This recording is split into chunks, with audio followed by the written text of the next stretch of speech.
Let's start our today's lecture. That is second lecture of subject Intro to Nutrition Science, and we discuss about food habits and what factors affect the food habits. इसको हम detail में आज देखेंगे with examples हम इसको discuss करेंगे. Okay, food habits हम जो भी चीज खाते हैं जब भी खाते हैं, ठीक है, ये एक्चुअली ये टोटली डिपेंड कर रहा होता है हमारे बिहेवियर के ऊपर कि हम जो खा रहे हैं हमारा बिहेवियर या फिर हमारे जो सोशल मोटिव्स हैं उसके ऊपर डिपेंड कर रहा होता है कि हम क्या चीज़ खा रहे हैं. हम ये चीज़ सोच के नहीं खा रहे होते कि ये चीज़ हमें न्यूट्रिशनली हमें फ़ायदा देगी, हमारी हेल्थ के लिए बेनिफिट है. ये पॉसिबल तभी है कि अगर किसी के पास ह्यूमन न्यूट्रिशन कोई न्यूट्रिशन की अंडरस्टैंडिंग हो, न्यूट्रिशन की अवेयरनेस हो, तब वो जो फूड जो सिलेक्ट कर रहा है, इन दैट केस जो फूड सिलेक्ट कर रहा है तो वो सिलेक्शन जो है उसकी हेल्दी होगी. हम डिस्कस कर रहे हैं फूड चॉइसेस के बारे में कि आप जो भी चीज कंज्यूम करते हैं, ठीक है, जो भी चीज आप कंज्यूम करते हैं that actually depend on your behaviour, your social motive. आपके और आप ये सोच के नहीं कंज्यूम कर रहे होते कि इससे हमें न्यूट्रिशनली कोई फायदा होने वाला है. और ये कोई भी अगर हम लेमैन की बात करें, you are student of nutrition so might be you know कि ये चीज इसका क्या फायदा है क्या नुकसान. अगर किसी की स्टूडेंट को, किसी पर्सन को, किसी भी आदमी को अगर न्यूट्रिशन की अंडरस्टैंडिंग होगी, अवेयरनेस होगी, तो वो जो सिलेक्शन फूड सिलेक्ट करते हुए वैसी फूड्स को सिलेक्ट करेगा जो कि उसके लिए न्यूट्रिशनली बेनिफिट हो. माइट बी वो उस टाइम पे वो फूड सिलेक्ट करे. अदरवाइज जो भी हम कोई फूड कंज्यूम कर रहे होते हैं वो हम ये देख नहीं रहे होते कि उसका जो न्यूट्रिशनली बेनिफिशियल है या नहीं है.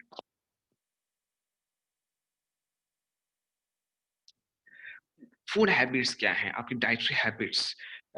उसके एग्जाम डेफिनेशन इस तरह करेंगे कि हम जो भी चीज कंज्यूम करते हैं उसको हम बोलते हैं that is the dietary habit. ये हमारी हैबिट है कि आप जो है यूजुअली आप जो चीज कंज्यूम कर रहे हैं वो आपकी क्या है, हैबिट है. जैसे फूड हैबिट, डाइटरी हैबिट्स की डेफिनेशन क्या होगी कि आप यूजुअली आमतौर पे रूटीन में जो भी चीज कंज्यूम कर रहे हैं वो आपकी डाइटरी हैबिट है. अब जो डाइटरी हैबिट्स है, ये इसके बहुत ज्यादा फैक्टर्स जो हैं जो इसके ऊपर इफेक्ट कर रहे होते हैं. उसके अंदर आपके पर्सनल इन्फ्लुएंसेस हैं, कल्चरल फैक्टर्स भी हैं, रिलीजियस फैक्टर्स हैं, सोशल, इकोनॉमिक एंड साइकोलॉजिकल. हम जो वन बाय वन सारे फैक्टर्स को डिटेल में डिस्कस करते हैं. पर्सनल प्रेफरेंसेस अगर हम देखें तो टेस्ट नंबर वन पे आता है कि आप अपने टेस्ट के अकॉर्डिंग आप फूड की सिलेक्शन करते हैं. आप कोई and the taste preference vary from individual to individual. Normally जो है कोई स्वीटनेस को लाइक करता है, कोई सेवरीनेस को लाइक करता है, कोई हाई फैट फूड्स खाता है. तो वेरी करता है, किसी को ज्यादा प्रोटीन डाइट ज्यादा अच्छी लगती है, हाई फैट डाइट किसी को अच्छी लगती है. तो टेस्ट प्रेफरेंस सबसे पहले है कि जो भी आप कंज्यूम कर रहे हैं तो टेस्ट प्रेफरेंस बेस पे होती है कि आप जो टेस्ट जो चीज आपको ज्यादा अच्छी लगती है टेस्ट में आप उसको लाइक करते हैं, उसको ज्यादा कंज्यूम करते हैं. रिसर्च ये कहती है कि आपके जो टेस्ट के ऊपर आपके जेनेटिक्स का बड़ा इफेक्ट है. आपने अक्सर देखा होगा आपके ये जो है अक्सर आपने अपनी फैमिली में अपने ऊपर भी आप ये देखें कि जो फूड आपके ग्रैंडफादर ग्रैंड मदर आपके या फिर आपके पेरेंट्स को पसंद है वही आपको पसंद है. अगर आपके पेरेंट्स को मीठा पसंद है आपको भी हो सकता है मीठा पसंद हो सकता है कि आपके पेरेंट्स जो हैं वो सुबह जो है वो मीठा खाते हैं सुबह उठते ही, या फिर वो जो है वो specific kind of sweet dish खाते हैं. वो जैसे कहते हैं जर्दा चावल जो हैं वो खाते हैं अगर आपके दादा, तो आप भी हो सकता है कि वो चीज़ खाते हैं. जी, या फिर आपके जो है कोई और स्पेसिफिक डिश जो है आपके कल्चर से रिलेटेड, आपकी फैमिली से रिलेटेड वो कंज़्यूम करते हैं, आप भी वही कंज़्यूम करते हैं. तो रिसर्च ये कहती है जेनेटिक का बड़ा इफेक्ट है.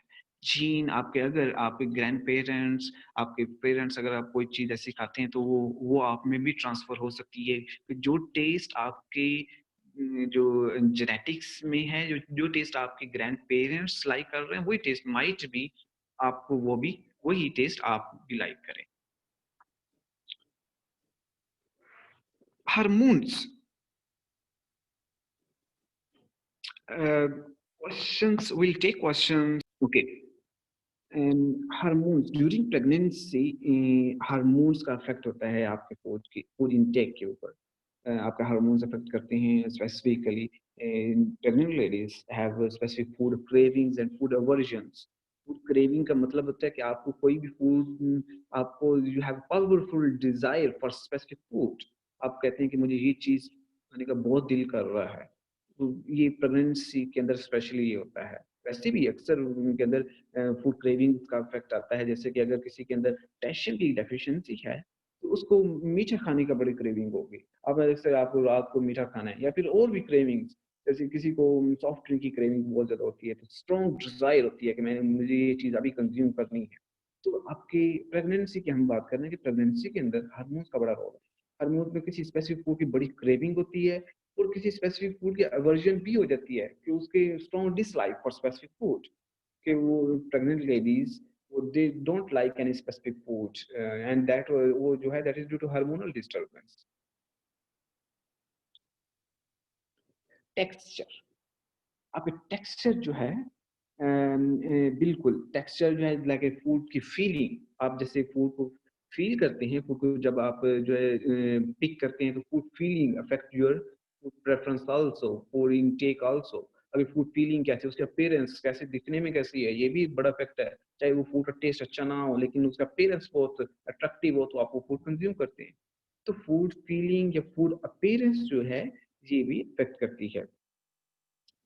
आपके जो 30% रिसर्च के मुताबिक 30% जो अडल्ट हैं, वो स्लिपरी फूड डिसलाइक करते हैं, क्योंकि उसका टेक्सचर उनको नहीं, उनकी फीलिंग जो है वो they don't dislike slippery foods. So वो जो टेक्सचर है उनको पसंद नहीं है, जिसकी वजह से वो फूड डिसलाइक करते हैं।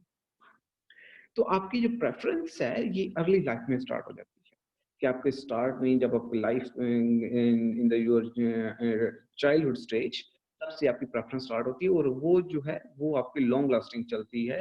एंड उसके जो पीपल जो हैं, they are very resistant to change their habits, जो कि बचपन में डेवलप हो चुकी होती हैं। तो इसीलिए कहा जाता है कि आप बच्चों की फूड हैबिट्स बेहतर बनाएँ। अगर बच्चों की फूड हैबिट्स बेहतर होंगी, तो अगर बचपन में उनकी हैबिट्स हेल्दी डेवलप होंगी, तो आगे थ्रू द लाइफ वही हैबिट्स रहेंगी। अगर बचपन में फास्ट फूड की हैबिट डाल दी, बचपन में कोल्ड ड्रिंक्स की या इस तरह फिज़ी ड्रिंक्स या फिर अनहेल्दी फूड चॉइसेस की हैबिट्स डाल दी, तो थ्रू द लाइफ वो हैबिट्स रहेंगी। थ्रू द लाइफ वो टेस्ट डेवलप हो जाएगा। तो टेस्ट डेवलप करना है बच्चों में, तो टेस्ट डेवलप करते बचपन में अगर आप हेल्दी टेस्ट डेवलप कर देंगे, हेल्दी ईटिंग पैटर्न बना देंगे, तो थ्रू द लाइफ चलेगा। कल्चरल इम्पैक्ट, बिल्कुल, कल्चरल इम्पैक्ट होता है कि आप कल्चरल इम्पैक्ट बनता है, ये वो सालों लग जाते हैं अगर कल्चरल इम्पैक्ट बनते-बनते। कि फैमिली टू फैमिली फिर रन करता है। आप देखें हमारे कल्चर में क्या है, हम पंजाब में जितनी भी शादियाँ होती हैं, हमारी फैमिली में मैरिजेज़ होती हैं, उसके अंदर में जो मेन डिश होती है वो आपके नान गोश्त होता है, मेन डिश में आपकी बिरयानी होती है, मेन डिश में कोई इसके साथ कोई स्वीट होती है, साथ में कुछ और चीज़ होता है। ये चीज़ें ये मेन डिश में ये हमारा कल्चर बन चुका है। तो हमारी जितनी भी शादियाँ हो रही हैं उसके अंदर ये चीज़ें होती हैं। ओकेजन स्पेसिफिक ओकेजन के ऊपर ये चीज़ होती हैं। ईद आ रही है, ईद के अंदर मीठी चीज़ें बनती हैं। ये हमारा कल्चर बन गया। जो अब अभी ईद आ रही है, ईद उल अज़हा, उसके अंदर मीठी चीज़ें बनेंगी, ये हमारा कल्चर है। तो कल्चर बहुत इफ़ेक्ट करता है आपकी डाइटरी ईटिंग के ऊपर, कि आपने क्या चीज़ खाना है, क्या चीज़ आपने नहीं कंज़्यूम करनी। तो आपके कल्चर में है कि आपने स्पेसिफिक चीज़ें खानी है। केपीके के अंदर बहुत ज़्यादा उनके स्पेसिफिक उनकी डिशेज़ होती हैं। उनका जो है उनके अपना कल्चर है कि वो स्पेसिफिक उनकी अपनी डिशेज़ हैं, तो वो उनको लाइक करती हैं, लाइक एंड डिसलाइक दो दे उनको वो उनको खाना पसंद करते हैं। तो इस तरह कल्चर के अंदर आपकी कोई स्पेसिफिक फूड्स आ जाती है और वो कल्चर में बिल्ड अप होते-होते टेक्स टाइम, टेक्स ईयर्स, और वो आपके उसी तरह आपके कल्चर में फैमिली टू फैमिली वो वाली ईटिंग हैबिट्स वो रन करती हैं। ओके। हमने अभी बात की कि जो भी हम कंज़्यूम करते हैं, जो भी हम खाते हुए ग्रो अप करते हैं, जो भी फूड्स, वही हम जो है उसी को ही हम फ़ॉलो कर रहे होते हैं at the end of our life. मतलब कि आप बचपन में जो चीज़ खा रहे हैं, वही आप टीनेज में खा रहे हैं, वही आप अडल्टहुड में खा रहे हैं। तो उसी को ही आप चलते हैं। एक्सेप्ट ये कि स्पेसिफिक समटाइम्स हम चाहे वो फूड बहुत ज़्यादा लाइक करते हैं और हमने बहुत ज़्यादा एक ही दफ़ा खा ली, तो उससे अगेंस्ट फूड तो उस टाइम पे हमारी फूड अवर्जन हो जाएगी स्पेसिफिक फूड के लिए, डिसलाइक हम करना स्टार्ट कर देंगे। अदरवाइज़ जो है आप जितने भी फूड्स आप अगर बचपन में कंज़्यूम करते हैं, वही आप अगर लेटर स्टेज में भी कंज़्यूम कर रहे होते हैं। हर कंट्री का, हर रीजन का आपका जो है एक स्पेसिफिक उनकी टिपिकल फूड्स होती हैं और स्पेसिफिक फूड्स होती हैं, उन्हीं को वो कंज़्यूम करते हैं। हमारे यहाँ जैसे स्टेपल फूड गंदम है, हमारे यहाँ राइस, चावल ज़्यादा खाए जाते हैं। बाकी पल्सीज़ हैं, जो ट्रेडिशनल फूड हैं इस सब कॉन्टिनेंट में, इंडिया में, पाकिस्तान में, हम एक ही तरह के फूड्स कंज़्यूम कर रहे हैं। तो हमारे ये कल्चर है, अगर हम किसी और कंट्री में चले जाएँगे तो उसके कल्चर, उनके वैल्यूज़ डिफरेंट हो जाएँगे। ओके। हर कल्चर जो है वो ये डिफाइन कर रहा होता है कि उसके जो है क्या उन्होंने खाना है, क्या उन्होंने नहीं खाना। उसके बाद फूड जो है उसको कुक कैसे करना है, कुकिंग मेथड भी ये वेरी करता है। अब कुकिंग मेथड, हमारा कुकिंग मेथड बिल्कुल डिफरेंट है और अगर आप चाइनीज़ की बात करें उनका कुकिंग मेथड डिफरेंट है। तो हर कंट्री का, हर रीजन का भी कुकिंग मेथड डिफरेंट है। अगर हम वो कंट्री टू कंट्री के बजाय अगर हम अपने प्रोविंस टू प्रोविंस भी देख लें तो कुकिंग मेथड डिफरेंट वेरी कर रहा होता है। Region to region cooking method differ vary कर रहा होता है। तो इसको खाना कब है? अब फूड जो है हम स्पेसिफिक कई भी अक्सर फूड खा रहे होते हैं।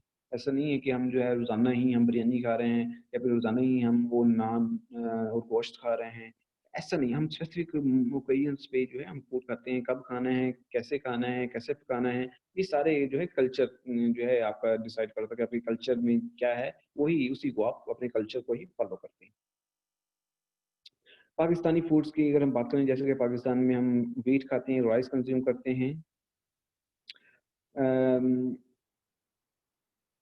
ओके, हम व्हीट कंज़्यूम कर रहे हैं, राइस खा रहे हैं, चिकन, उम, मीट, बीफ, वेजिटेबल्स, पल्सेस, ये सारी चीज़ें हम कंज़्यूम कर रहे हैं। सेम इसी तरह इंडिया में भी है। लेकिन इंडिया में ये है कि इंडिया में जो है वो ज़्यादातर जो मीट वाली चीज़ें वो नहीं खाते, बिकॉज़ दे कंसीडर कि जो काऊ है वो that is a sacred, they consider them sacred, उनको खुदा मानते हैं और उसको वो मीट कंज़्यूम नहीं करते। तो वो उनका रिलिजियस फैक्टर है, तो वो कंज़्यूम नहीं करते। लेकिन पाकिस्तानी हम जो हैं ये अदरवाइज़ जो पाकिस्तान और इंडिया की जितनी भी फूड्स हैं वो सिमिलर हैं, एक ही जैसे ही हैं, एक्सेप्ट ये कि वो स्पेसिफिक फूड्स वो कंज़्यूम नहीं करते, वो उनका रिलिजियस फैक्टर है। हम उसके ऊपर भी आते हैं।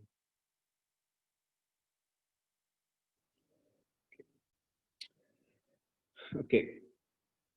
आप जो है रिलिजियस, अभी हमने रिलिजियस की बात कर रहे हैं कि रिलिजियस फैक्टर्स आल्सो, वो रिलिजियस आपका मज़हब भी इफ़ेक्ट कर रहा होता है आपकी डाइटरी हैबिट्स के ऊपर, कि आपको कौन-सी चीज़ खानी है, कौन-सी चीज़ अवॉइड करनी है। ये मैंने कुछ रिलीजियस मैंने लिस्ट किए हुए हैं, जैसे कि ज्यूइश ज्यूइश के जुडाइज़्म ज्यूइश में वो पोर्क कंज़्यूम नहीं करते, शेलफिश कंज़्यूम नहीं करते, मीट और मिल्क नहीं कंज़्यूम करते। उसके बाद इस जो फूड जो है वो फूड इज़ कोशर। उनकी फूड जो है वो कोशर फूड वो होती है जो जिसके अंदर वो Jewish dietary guideline, Jewish religion है, अगर उसकी डाइटरी रिकमेंडेशंस को फॉलो किया जाए, वो जो फूड होगी हम उसको बोलते हैं दैट्स ये कोशर फूड। ठीक है? हिंदुइज़्म, हिंदू जो हैं वो बीफ कंज़्यूम नहीं करते और कुछ वेजिटेरियन होते हैं। वेजिटेरियन और वेगन में डिफरेंस है, 2 तरह का डिफरेंस। वेजिटेरियन ये होते हैं, वेजिटेरियन जो हैं वो मीट कंज़्यूम नहीं करते, लेकिन वो फिश, मीट, सी फूड ये कंज़्यूम नहीं करते, लेकिन वो जो मिल्क है या फिर पोल्ट्री है, उसको कंज़्यूम कर लेते हैं। जैसे कि आप देखें मिल्क है या फिर अंडा है, उसको कंज़्यूम करेंगे, चीज़ को कंज़्यूम करेंगे, मिल्क से रिलेटेड प्रोडक्ट्स को वो कंज़्यूम कर लेते हैं। लेकिन वेगन जो है वो एक हाथ इससे भी आगे हैं। वो अंडे भी कंज़्यूम नहीं करते, एग भी नहीं कंज़्यूम करेंगे, साथ में मिल्क से बनी हुई चीज़ें भी कंज़्यूम नहीं, जितनी भी एनिमल प्रोडक्ट्स हैं वो बिल्कुल नहीं कंज़्यूम करते। सो वो सिर्फ़ वेजिटेबल्स पे ही रहते हैं, सिर्फ़ प्लांट्स बेस्ड प्रोडक्ट्स यूज़ करते हैं, एनिमल बेस्ड प्रोडक्ट्स कंज़्यूम नहीं करते। बुद्धिज़्म, बुद्धिज़्म जो है ये वेजिटेरियन होते हैं, नो अल्कोहल, नो मिल्क। इसी तरह इस्लाम में आपके इस्लाम में हमारे जो है वो हम जो है पोर्क कंज़्यूम नहीं करते, अल्कोहल कंज़्यूम नहीं करते, हलाल फूड कंज़्यूम करते हैं। और होली फेस्टिवल में हम जो है फास्टिंग जो है वो बिल्कुल हम फास्टिंग, जैसे कि अभी हम फास्टिंग कर रहे हैं, होली रमज़ान में हम फास्टिंग करते हैं। तो ये रिलीजन टू रिलीजन जो है वेरी करती है कि फूड हैबिट्स जो है वेरी कर रही हैं। तो उनका रिलीजन जो उनको अलाउ करता है वो फूड कंज़्यूम करते हैं, जो अलाउ नहीं करता वो फूड कंज़्यूम नहीं करते।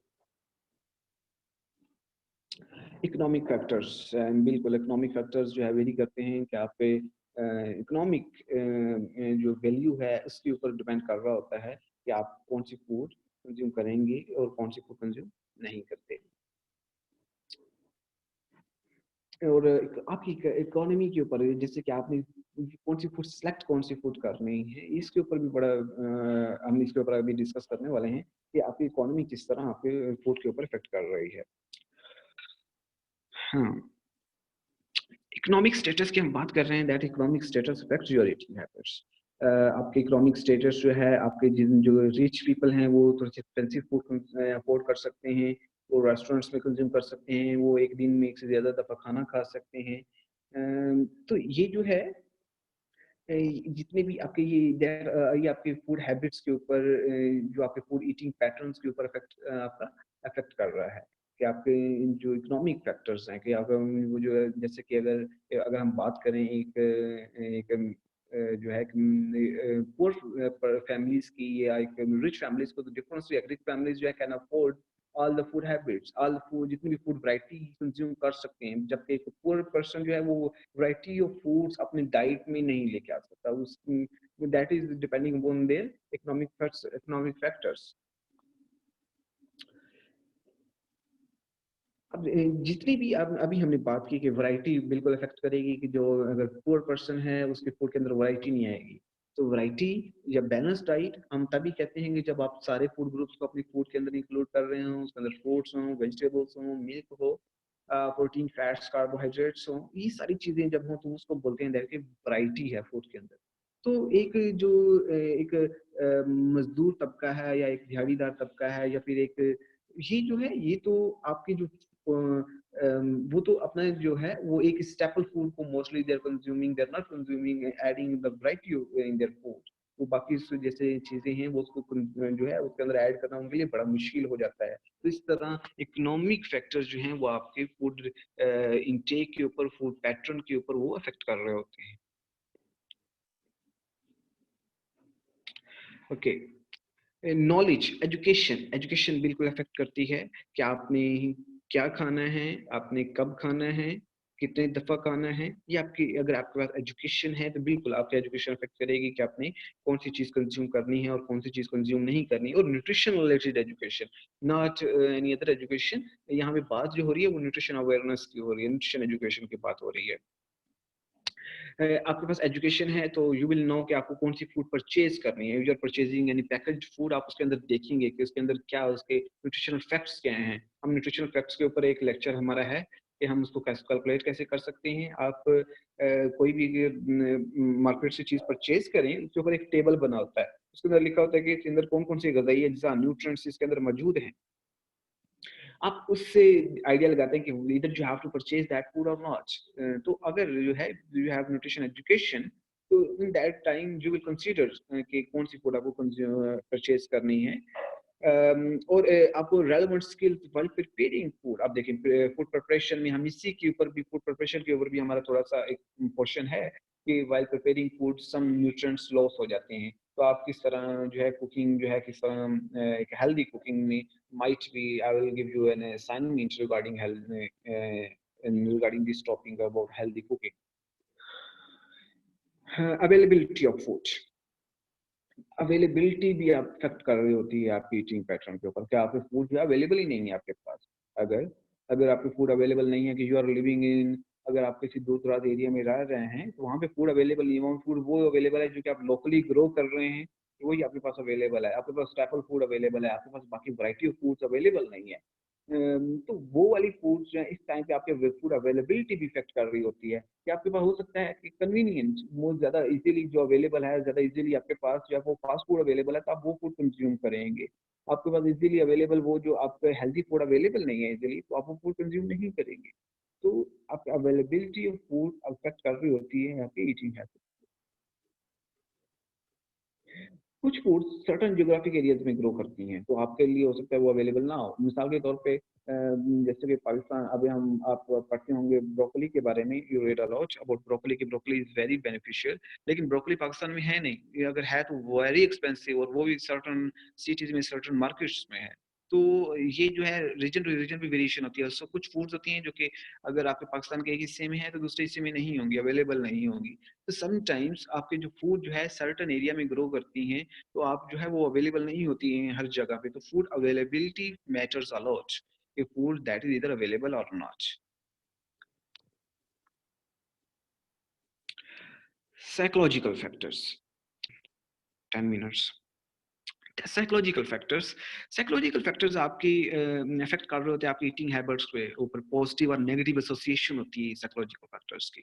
पॉजिटिव और नेगेटिव एसोसिएशन मीन कि इधर आप जो हेल्दी फूड कंज्यूम करेंगे या अनहेल्दी, या फिर आप देखिए इमोशंस के ऊपर। किसी का अगर मूड अच्छा हो तो वो बहुत ज्यादा खाना खा लेता है, किसी का मूड अगर अच्छा ना हो तो वो खाना बिल्कुल भी नहीं खाता। ऐसा भी होता है, किसी का मूड अच्छा हो तो वो हेल्दी ईटिंग पैटर्न की तरफ जाएगा, किसी का मूड अच्छा हो तो वो जो है समटाइम्स अनहेल्दी ईटिंग पैटर्न के ऊपर भी जाता है। आप ऐसा लगता है कि आपने कोई चीज़ एन्जॉय करनी है, पार्टी एन्जॉय करनी है, यू आर हैप्पी में आपका रिज़ल्ट अच्छा है और आपने एन्जॉय करना है, तो आप जाएँगे जाके पिज़्ज़ा खाना स्टार्ट कर देंगे। तो ये क्या होगा, एक अनहेल्दी नेगेटिव एसोसिएशन होगी ना एक आपके जो है उस कि अगर आपको अभी खुशी कोई हुई है, हैप्पीनेस, उसकी वज़ह से आपने कौन-सा ईटिंग पैटर्न अपनाया, अनहेल्दी फूड चॉइसेस। आपकी किसी शादी है, शादी के मौके पे हम जो है वहाँ पे वो जो कोरमा क खा रहे होते हैं, जो चिकन कोरमा या बीफ, मटन कोरमा या फ्राइड फूड्स कंज़्यूम कर रहे होते हैं, वो सारी क्या हैं, हमारी हेल्दी चॉइसेस में आएँगे? नहीं, वो अनहेल्दी फूड चॉइसेस के अंदर हम देंगे। तो आपके जो मूड है, वो आप पे डिपेंड कर रहा होता है, आपके साइकोलॉजिकल फैक्टर्स जो हैं आपका मूड जो है वो डिपेंड कर रहा होता है आपकी ईटिंग हैबिट्स के ऊपर। मार्केटिंग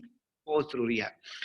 मार्केटिंग, अभी मार्केटिंग जो है हमारे यहाँ मार्केटिंग कभी आपको फल सब्जियों की मार्केटिंग मिली है? कभी आपने ऐड देखा होगा जिसमें फ्रूट्स और वेजिटेबल बता रहे हो कि आप फ्रूट खाएँ या वेजिटेबल खाएँ, बहुत अच्छे होते हैं, कभी नहीं मिलेगी आपको। आपको जो जो भी मार्केटिंग आपको मिल रही होती है वो पिज़्ज़ा की, समटाइम्स फास्ट फूड्स की मार्केटिंग मिलती है, कोल्ड ड्रिंक्स की मार्केटिंग हमें मिल रही होती है। तो वो हमारे माइंड आपके जो है साइकोलॉजिकल फैक्टर्स आपको साइकोलॉजिकली आपको अफेक्ट कर रहे होते हैं, आपको ब्रेन के ऊपर अफेक्ट करते हैं, जिसकी वजह से आपका भी वो क्रेविंग आती है वो चीज़ खाने की। इसीलिए आप अगर फास्ट फूड्स का ऐड देखेंगे तो उसी की क्रेविंग आएगी आपको, कोल्ड ड्रिंक दे रहे हैं तो उसकी क्रेविंग आएगी। अगर आप वो फ्रूट्स की, वेजिटेबल्स की ऐड देखेंगे तो आपको उसकी क्रेविंग आएगी। फ्रेश जूसेस की ऐड देखेंगे आपको उसकी क्रेविंग आएगी। लेकिन हमारे यहाँ ऐड क्या चलते हैं, फास्ट फूड्स के ऐड चलते हैं, हमारे यहाँ ऐड चल रहे होते हैं सॉफ्ट ड्रिंक्स के, अनहेल्दी फूड चॉइसेस के, तो हमारे फिर क्रेविंग भी वो आएगी। डेयरी मिल्क के ऐड चल रहे होते हैं, तो क्रेविंग वही आएगी हमें।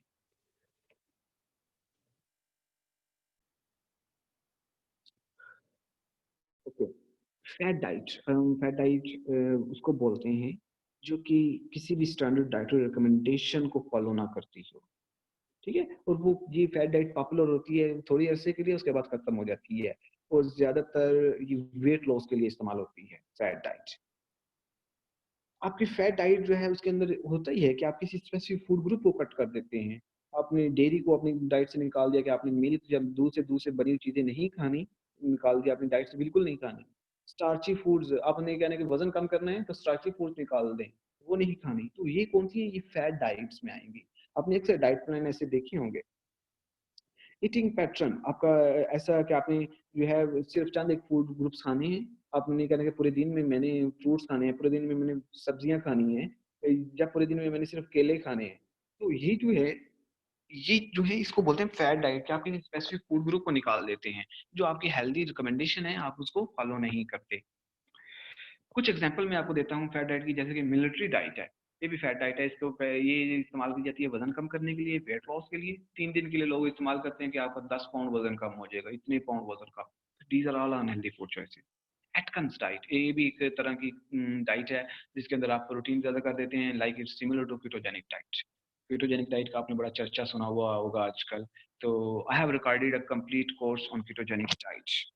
ठीक है? लैक्टोज़ इंटॉलरेंस के लोग योगर्ट कंज़्यूम कर सकते हैं, they can take lactose up to 10 gram per day, और 10 टू 12 ग्राम पर डे ले सकते हैं। और आपका एक जो कप दूध होता है, उसके अंदर 10 से 12 ग्राम लैक्टोज़ मौजूद होता है।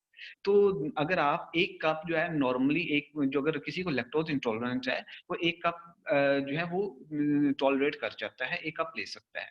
लेकिन ये भी वेरी करता है पर्सन टू पर्सन। रिसर्च कहती है कि एवरेज जो है 1 कप लोग ले सकते हैं, लेकिन ये भी पर्सन टू पर्सन वेरी कर रहा होता है।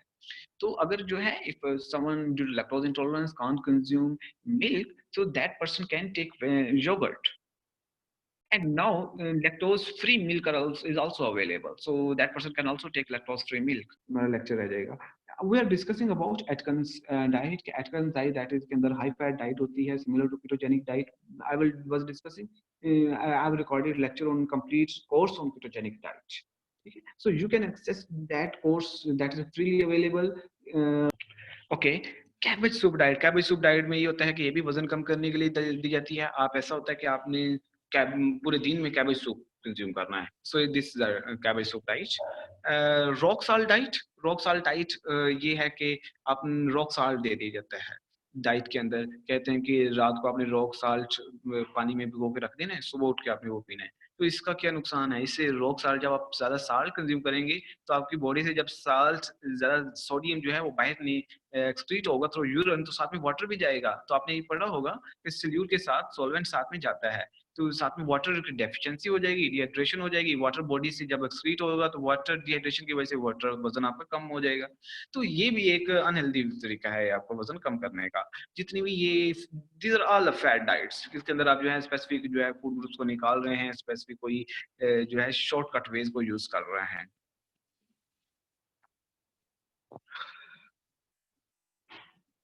एटकन्स diet is a high fat diet. इसके अंदर आप फैट ज्यादा कर देते हैं, कार्ब्स कम कर देते हैं, प्रोटीन को मॉडरेट रखते हैं. इन चीज़ों की अभी आपको थोड़ी सी मुश्किल होगी समझना कि हाई फैट क्या होता है, मॉडरेट क्या होता है. जब ये चीज़ें आप थोड़ा सा आगे आगे जाएंगे आपको थोड़ा सा आइडिया होता जाएगा इन चीज़ों का भी. तो ये भी एक अनहेल्दी वे है फूड आपका. इसके इसको जो आपका कीटोन बॉडीज को एनर्जी के तौर पे इसमें इस्तेमाल किया जाता है. इसलिए आई एम सेइंग कि यू शुड टेक दोस. आपको बेसिक्स पता होनी चाहिए कीटोजेनिक डाइट की, तो फिर आप एटकन्स डाइट को अगर डिटेल में देखना चाहते हैं तो इस लेक्चर के लिए जस्ट यही है कि हाई फैट डाइट है एटकन्स डाइट, और that is unhealthy food habit.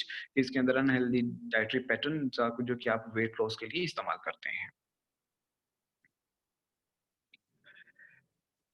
Okay, अब फूड हैबिट्स को चेंज कैसे किया जा सकता है? एजुकेशन एजुकेशन एजुकेट करें लोगों को, उसके ज़रिए चेंज किया जा सकता है. लाइफस्टाइल आपके जो है आपका जो पॉजिटिव और नेगेटिव एसोसिएशन है वो आपके डिपेंड कर रही होती है एजुकेशन के ऊपर, आपके लाइफस्टाइल के ऊपर, मीडिया के रोल के ऊपर, आपके जो ज़्यादा कन्वीनियंट फूड अवेलेबिलिटी, हमने अभी बात की, जो ज़्यादा कन्वीनियंट होगी आप वो फूड वाली वो ही फूड आप सेलेक्ट करेंगे.